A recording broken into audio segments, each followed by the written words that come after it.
Good morning, everyone. Thanks so much for tuning in. Those of you watching on the replay, thanks for tuning in as well. I am Jennifer Garibay. I am here with my friend Kelsey Bass, and we are going to be talking about nutrition, health, wellness, how to gear up for the new year. So very excited to talk about how wellness starts from within. I don't know how many of you guys know. I've talked about it ever so briefly. I have my degree in nutrition, health, and wellness. That is where I started my journey. Of course, not doing anything with it now, but I do have a really big passion for it. And Kelsey and I were actually college classmates together. So really excited to have her here. And she's going to tell us a little bit more about herself. So welcome, Kelsey. Yes. Hi. Like she said, I am Kelsey Bass. I am a certified nutrition and health coach. And basically what I do is I work to help women ditch the fad diets and help them reach their goals through a flexible approach of basically just getting to eat more and restoring their metabolism. So like Jennifer said, I have a bachelor's in nutrition, health, and wellness, which is where we met. And I also am precision nutrition certified for sports nutrition. So basically what that means, I've studied the human body quite a bit and how food affects your body. I've studied it for quite some time, and now I just get to help women feel great while eating their favorite foods. I love it. That's amazing. And I've loved all the work that you've been doing on Instagram. Guys, connect with Kelsey. She has great tips that she puts out every day on her Instagram. I'll be sharing her information after the live in the comment section. So please do keep a lookout for that and reach out to her if you have any questions. And also, guys, please submit questions in the chat. We'll be taking them throughout the entire time of the live series. So if you have something you'd like to say, ask Kelsey a question, please do let me know. So without further ado, let's dig right into some of our great subjects. So Kelsey, Welcome. We are in COVID right now. And Yes. I know that I have had a really hard time staying focused on my diet and my fitness, as I don't really move a lot from this spaceship right here that I sit at. So what are some great ways to work out at home or just move a little bit more that maybe don't feel so much like exercise? Yeah, I always recommend getting outside is probably the best thing that you can do, especially right now in these times, just because getting outside is going to give you fresh air. Obviously, we want everybody to be socially distanced. So whether that's going a walk around your neighborhood, going to a park and socially distancing, just getting outside, getting some sunshine and getting moving, whether that just be walking or mainly walking. I think that's the biggest tip that I give everybody is just go outside, because sunshine helps with depression, and then movement that obviously helps with depression as well. So it kind of sparks energy inside of you, and you're more inclined to start doing more once you start walking or once you just start getting those endorphins going. So right. Plus the vitamin D, which is going to make you feel good. Yes, I love that. That's where, that's why we want the sunshine. So, I always recommend just getting outside. And then if you aren't able to go outside, if you're in a colder climate, working out at home, I recommend to make it separate than where you're working. So I feel like right now everybody is working in the same place, eating in the same place, watching TV in the same place, sleeping in the same place. So we need to change our environment a little bit so that we can process in our minds that, okay, it's time to work out now, or okay, it's time to get a little bit of movement now. So find a different atmosphere, even if it's just like a different part of the room, sort of. So I love that. Finding a different atmosphere helps. But a lot of people, they get intimidated by working out at home if they don't feel like they have the right equipment or weights or things like that. So you don't have to have any of that. I recommend to my clients, if they don't have weights, to start out with just using like canned food. Those can be a little bit of weights, water bottles, water jugs, anything like that. Or you can stick to movements that are just using your body weight. So things like squats, lunges, sit-ups, push-ups, things like that. They don't require any weights, and you're still getting in a great workout. So just keep it super simple, and your body will kind of just go along with it. Yeah, no, I totally agree. No, that's great. And I love the comment you made about the sort of separation. I think it's something Yeah. we've been going over a lot at work, in the sense that, like, of course, we're all in the same spaces. So, how do you create that separation of, okay, it's work time, now it's personal time, or now it's workout time? And so, I think something that I've really found that works well as well, that you guys may try as you move into working out, is some sort of transition activity that helps you know, like, okay, the day's over, now I'm moving into workout mode, and it just kind of gets you like mentally right for moving into that area. Yes, definitely. The Love that. mindset is very, very important. Yes, mindset shift, 100%. If you guys have not watched episode 1, go back and watch it. Episode 1, it's so important to get your mind right before you can get your body right, before we can get the job of your dreams. So that's what this series is all about, guys, focusing on our mind, our body. And next week, we're going to be talking about jobs and how to pivot and transition. So stay tuned for that. So, Kelsey, I would like to talk about your New Year's resolution, if you have one. So I'm not a huge resolutions person, but I do have a goal for myself, for my body, and for my strength. Inside the gym, my goal for the year is to be able, at the end of the year, I want to be able to do an unassisted pull-up. So what I'm doing throughout the year is to just focus on my strength and different exercises to help with that. That's really my biggest goal that I have. And then outside of fitness and health is just spending more time with my husband and being more present rather than spending all my time on my phone. I love that. Yes, we're so glued to technology, myself included. Very important to disconnect. And guys, remember, your goals, they don't always have to be physical. Although you can have a great physical goal too. I know I do. I'm trying to be a little bit more active, walk my dogs more. So hold me accountable, guys. You know, gotta make sure I get them out and moving. But yeah, start small. Start with a goal that you can actually attain. You know, if you want to drink 32 ounces of water a day, you know, start with 16 and work your way up. I'm probably terrible at those numbers right now because it's been a while since I've looked at that. But the point is, start with something you can do and work your way up to your goal. Would you agree with that, Kelsey? Absolutely. I always recommend whenever it comes to any journey that you're on, but also your health and fitness journey, whenever it comes to that big goal that you have, I always recommend to breaking it down into smaller goals and how you can reach that so that you can focus on a daily basis, a weekly basis, and a monthly basis to get to that yearly goal. So I agree. Yes. And you know what I'm intrigued about earlier, you mentioned that that sports training, nutrition that you have beyond your degree. I'd be interested to hear a little bit more about what that was like, the process to get that. Yeah, so it is a full online course. So it's basically just a certification process it digs deeper into the nutrition process of what happens with your body as you're working out and how to fuel your body before, during, and after a workout. And then also just focusing on separating your macronutrient goals for each individual person. So your macronutrients are going to be the carbs, fats, and protein. So it allows me to calculate for each individual person how much they should be eating of each macronutrient. So it kind of just goes into it is definitely more science-based, but you basically just have the course with the textbook, and then you have quizzes for each module. And then you obviously have to pass each quiz to go on to the next module. And then at the end, you take a big test. Once you pass the test, then you are Precision Nutrition certified. That's amazing. Getting much more targeted to get much more effective. I like that. Yeah, definitely.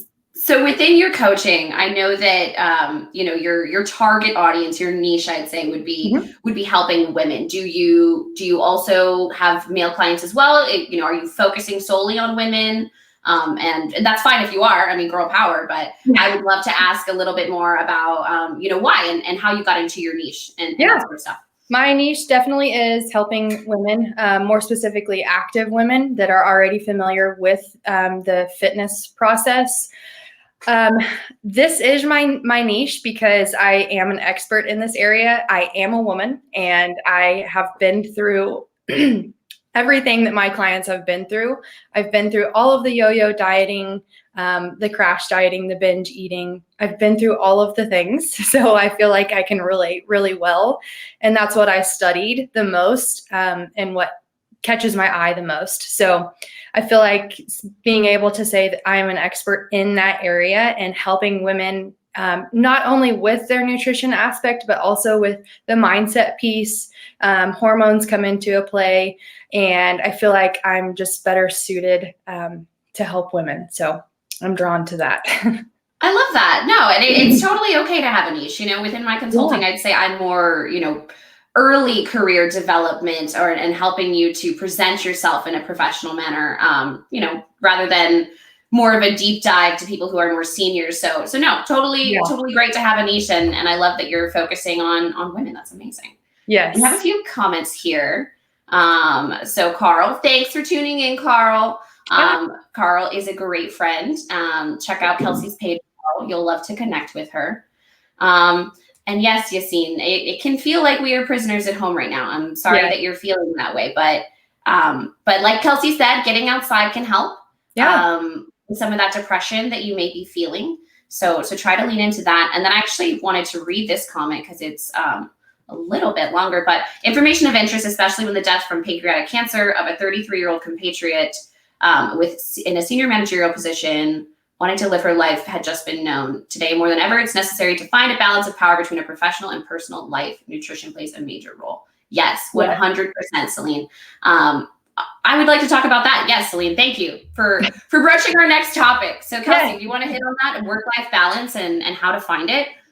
Yeah, I think this comes back to that mindset piece again, just because whenever you're just grinding it out and working nonstop and you don't necessarily have that work-life balance, it does start to play a toll on your body, whether you think so or not, because you're not having time to focus on what's in front of you as far as like what you're eating, or you're not giving yourself time to go work out or get some movement in. So the stress starts to build up, and a lot of other mental and health issues arise. So I think that having a healthy work-life balance is extremely important. And I think starting to find that balance, I usually recommend to work on your mornings and start your morning off great, just so that you can have that positive mindset and go into your day knowing that, okay, I have to take an hour lunch break so that I have that mental break. And then I have to be done by 5 or 6 p.m. so that I can enjoy my evening for my time, if that makes sense.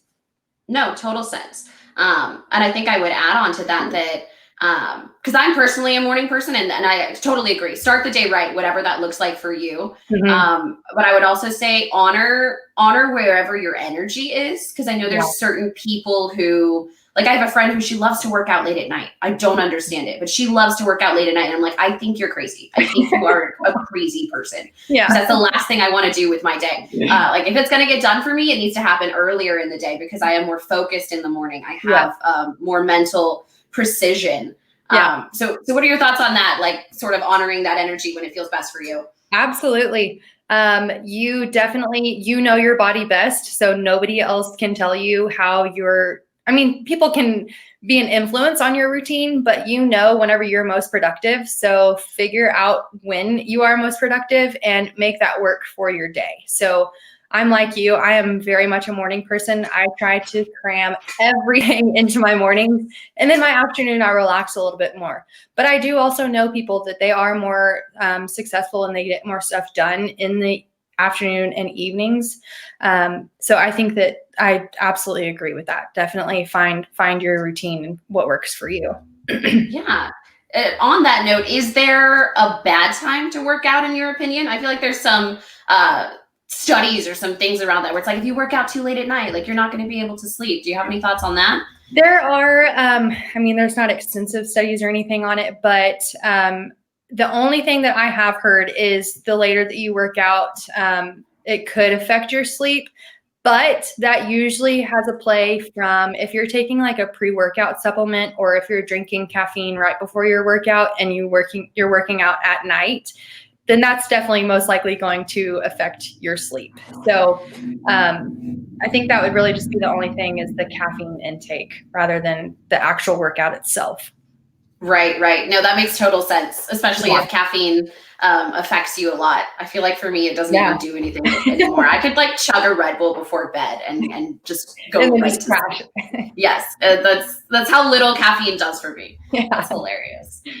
Christopher says, I can't even see over my screen. My best season of working out was when I worked my second shift. Love stopping at the gym at 10 p.m. It's much tougher now on me. Yes, whatever time works for you is the best time to go. And going to the gym at 10 p.m., there's not going to be very many people there. So you basically get the gym to yourself. Yes, I love it. Looking at the silver lightings there. Yes. Great. So moving on, let's talk a little bit about easy, healthy meals. Yeah. And I'll leave it at that. Easy, healthy meals. What are your thoughts? What are some ways to make that happen for people? Yeah. My biggest tip for just achieving that better nutrition, finding healthy meals, which I actually, if you go to my Instagram yesterday, I made a post of how to have 5 tips for healthy meals. So you can go check that out. But I usually recommend adding things into your diet before you start taking them out. So whenever you restrict yourself from something, you're more likely to want it even more than if you were allowing yourself to have it in the first place. So the top 2 things that you can immediately add are going to be more vegetables and water. So whenever it comes to eating healthier meals, the first thing that you can start with is just adding a side salad. Just adding some veggies, having that lettuce, putting some bell pepper, carrots, things like that on top of the salad, and you're immediately adding veggies into that. Now, whenever it comes to cooking healthy meals, again, just adding in those vegetables wherever possible. I do very, very simple meals. I'm not a chef by any means. I would say, I'm a subpar cook, but I just make it work for me, and it's what I like. So that's all that matters. But I do things like spaghetti. Spaghetti is a huge staple in our house. But what I'll do is blend up vegetables, so like bell pepper, onion, garlic, things like that, and add it into my meat sauce. So automatically there's more vegetables there. I love that. Yeah. Sneaky. Yeah.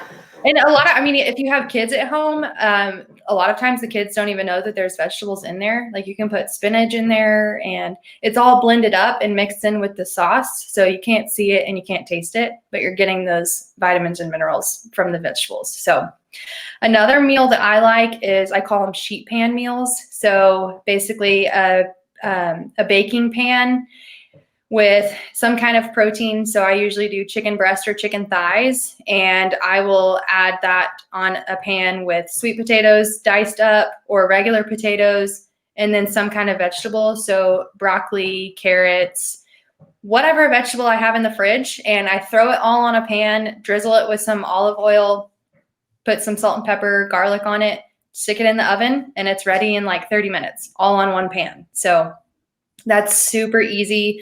It's an easy way to get in your protein and vegetables. So I do those a lot. No, that's great. And how do you feel about meal prepping? That's always a great way to prepare, I think, at the beginning of the week. My problem with that is that I've always felt like I get bored. It's like, maybe I need to prepare less is the issue. Is don't prepare so much. Yeah, I would say so. Especially if you're a person that doesn't necessarily like a lot of leftovers. I would definitely reel it back a little bit, and maybe just if you're cooking dinner one night, make an extra portion so that you have lunch the next day. And that's considered meal prep. I mean, that's all that it has to be. It doesn't have to be super elaborate or an all day thing. But usually what I recommend for meal prep, if you don't like the leftovers, you can always just start with chopping up your vegetables ahead of time or washing your fruits ahead of time. So like if you go to the grocery store on Sunday, you can prep your vegetables by washing and cutting them on Sunday, having them ready for the rest of the week. You don't have to eat them like raw for the whole week, but you have them ready to throw into recipes and you can take them for a snack or something like that. That's considered meal prep. And that would be maybe something for you so that you're not having to make the same or eat the same meal over and over again.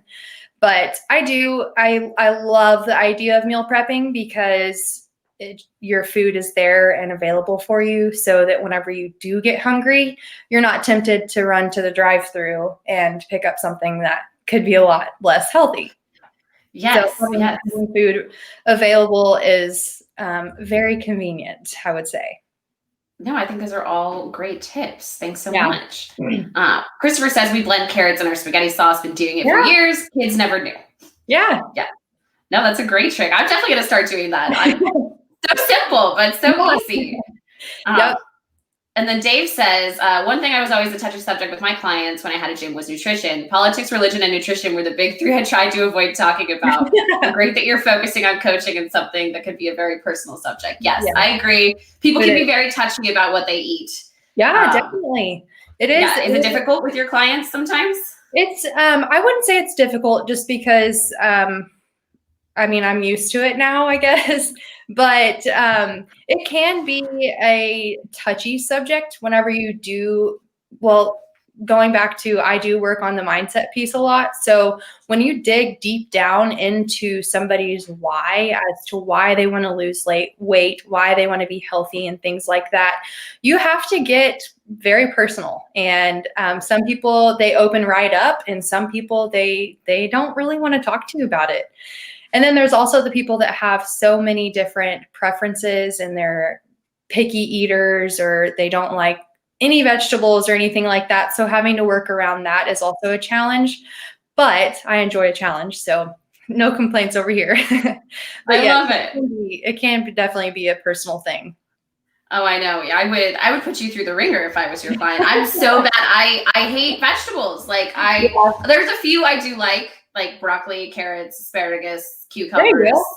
There's a few, but like not many beyond that. So it tends to be my repertoire is just some mixed veggies or some asparagus, but I make it work. That's okay. Hey, it works for you and you're getting some green veggies in. So maybe throw in a multivitamin and you'll be good to go.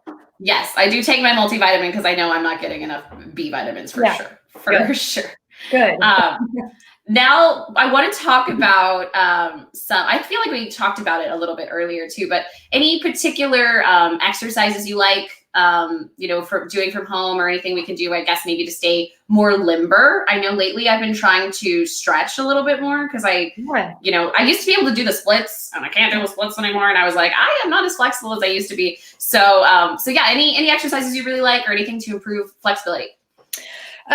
So this kind of goes back to what I had mentioned about the morning routine. I always recommend your morning routine just having something set in place to where you're doing like 5 minutes of reading, quiet time, mindset pieces, and then moving into some sort of movement of just like 5 or 10 minutes of doing something for your body. So that can go back to those basic movements of what I said, like squats, lunges, push-ups, tricep dips, anything like that.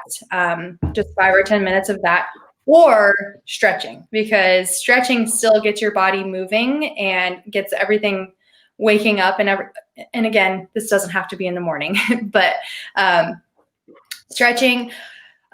Yoga is really good. I am by no means a yoga instructor. There's a girl that I'll kind of shout out here. Her name's the Bougie Yogi on Instagram. She does amazing yoga classes, but you can also look on YouTube, find just like a 20-30 minute yoga class. That's going to help with the work-life balance and managing your stress and everything, but then also increasing flexibility. And then, of course, walking. I'll go back to walking again, but that can help as well. Lots of that. No, I love that. All great. All Yeah. right. So as we gear up for the new year, I know what day is it now? The 14th. We're halfway through January, but for me, the new year is all of January. You Yeah. have all of I the would months to sort of set yourself up. So I guess we are wrapping up here soon. What are some of your final health tips or your health tips for the year? These don't necessarily have to be about fitness. It can be about mindset, but just how can we better prepare ourselves for the pandemic and 2021 ahead? So I would say with my clients or basically anybody that I talk to, and if you haven't already caught on to it, there are 3 key components to your health and wellness journey, which are nutrition, obviously, exercise, and mindset. So whenever it comes to motivation or just like encouraging yourself to get through the next year and kind of staying positive, that's where the mindset piece comes in. So I think my biggest recommendation would be to just, again, start your morning off on a positive note or start your day off on a positive note, away from your phone with some sort of routine. Drink lots of water. So if you're a person that maybe doesn't drink very much water, a goal for you could be to increase by 1 glass a day or 1 glass a week or 1 glass a month. Just focusing on that so that you are attentive to how much water you're drinking. And then I would recommend some sort of like quiet time to just get your mind right. And then that movement. So movement can be 10 minutes, it can be 40 minutes, whatever works in your schedule, but just focusing on adding in the water and veggies for your nutrition piece, some sort of movement, and then focusing on your mindset, I think are all great things that you can be aware of to help get you through the year.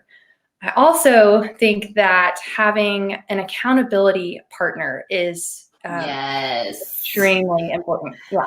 So whether that be finding a friend, a spouse, partner, or even hiring somebody like me as your accountability. So on days where you don't want to work your hardest, you have somebody there to push you and encourage you and just kind of get you out of your comfort zone. So accountability it's very important. I love all that. No, that's definitely the benefit of having a coach, guys, in no matter what you're doing. You need a business coach, you need a health coach, you need a career coach.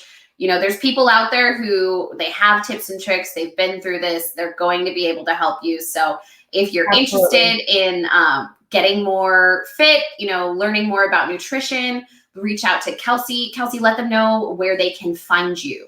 Yeah, so I am most active on Instagram. You can find me on Instagram at Kelsey Bass Nutrition. And my website is kelseybassnutrition.com. So I am pretty easy to find, Kelsey Bass Nutrition anywhere. But yes, I would love to connect with all of you. I'm an open book. If you ever have any questions, need any tips or anything, send me a message and I would be happy to help. Amazing. Amazing. Well, guys, this was our Wellness Starts Within. And just remember, small building blocks, do what you can to start making those big wins. Yes. And just focus on the fact that, when you get your mind right, you get your health right, it's going to make you that much stronger to get out there on your job search. So thanks so much for being here, Kelsey. It was a pleasure. And we'll see you guys soon. Bye, guys.